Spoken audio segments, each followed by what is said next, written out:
Here are the biggest influences on John Carpenter's 1981 sci-fi classic, Escape from New York. Starting with the writer-director, John Carpenter was heavily influenced by his personal issues with authority. I truly have a problem with authority. Any chance I can get to belittle authority, I love to do it. I just can't help myself.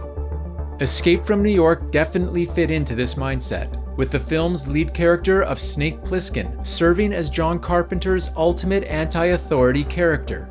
Find the president, bring him out in 24 hours, and you're a free man. Give me an answer. Get a new president. Ultimately, he's my favorite character because I think he's the most complex. He does things that are fantasy. When we just want to kill somebody, we shouldn't do that. The world would be a very bad place to live in. He lives in a world where if you don't have that attitude, you're going to go. When I get back, I'm gonna kill you. While Kurt Russell certainly had a lot of input into the characterization of Snake, it started with John Carpenter's rebel nature. I have a part of my personality that loves outlaws and outsiders and anti-heroes. There's a soft spot in our heart for the bad guys. Escape from New York is set in a near-future world where Manhattan has been turned into a maximum security prison. The United States police force, like an army, is encamped around the island. Once you go in, you don't come out. Air Force One crashes in the city, and the President of the United States is abducted by a prison gang and held hostage.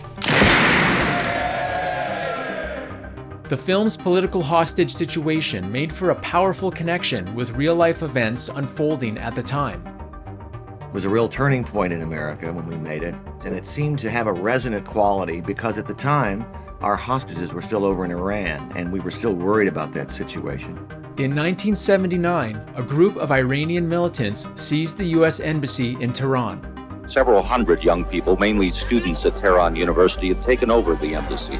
But instead of chasing all the Americans out of the compound, the Iranians imprisoned them in a building somewhere on these grounds. They have been hostages ever since. It did have a resonance that existed around the hostage time. It was just ongoing. It seemed like it was never going to end. Another event that was still in the minds of many in the early 1980s was the massive blackout that put most of New York City into darkness in July of 1977. At first, in much of the city, there was a spirit of calm resilience. It also brought out the worst in New Yorkers. Neighborhoods throughout the city exploded into violence. More than 3,700 were arrested. An estimated $300 million worth of damage done. Escape from New York's atmosphere borrowed from that infamous blackout, creating a dark and dangerous environment that linked the film with a real-world catastrophe. It wasn't just the 1977 blackout that gave New York a bad reputation in the 1970s. The city was generally viewed to be in a state of decay. All the services had deteriorated. The subways were filled with graffiti, crime, police, fire, sanitation, education, social services had all been decimated. A number of films portrayed that rot, including Taxi Driver, Death Wish, and The French Connection. What Escape from New York did was take that situation to an extreme by portraying a future where New York gets so bad, the city is turned into a giant prison. It's okay, Snake. It's a better neighborhood. You can relax. The Big Apple has become known for many things over the years. It makes sense to film reference some of the city's key features, but in a way that shows New York as a post-apocalyptic, hellish environment. The adventure is kind of like a shadow version of someone's worst nightmare of visiting New York City, but it uses those tropes as familiar points. This included showing prisoners putting on a Broadway show in a rundown theater, and a taxi driver equipped with Molotov cocktails. This stuff is like gold around here, you know. Snake Plissken's in-ring battle was a reminder of the boxing and wrestling events at Madison Square Garden. Even the gang led by the Duke was a stylized version of many gangs New York had a reputation for at the time.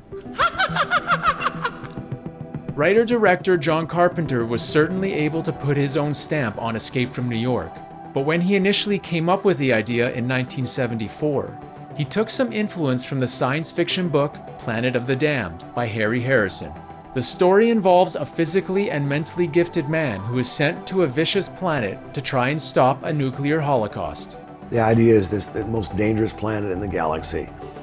And someone has to be sent in there. Who are you going to get the most dangerous man in the galaxy to go in? Are you from the outside? Stop shaking. I can't. English actor Donald Pleasence featured in multiple John Carpenter films. In Escape from New York, he portrayed the President of the United States. A good amount of Pleasence's screen time included his being treated fairly poorly by the Duke and his gang. According to John Carpenter, Donald Pleasence drew from his experiences in World War II, giving some additional depth to his portrayal of the president as a hostage. Donald was actually, in World War II, was a pilot. He was a fighter pilot who was shot down in a prisoner of war camp and was tortured. I never knew that. And he invested his scene with a little bit of reality there. What did I teach you? You are the Duke of New York. You're A number one.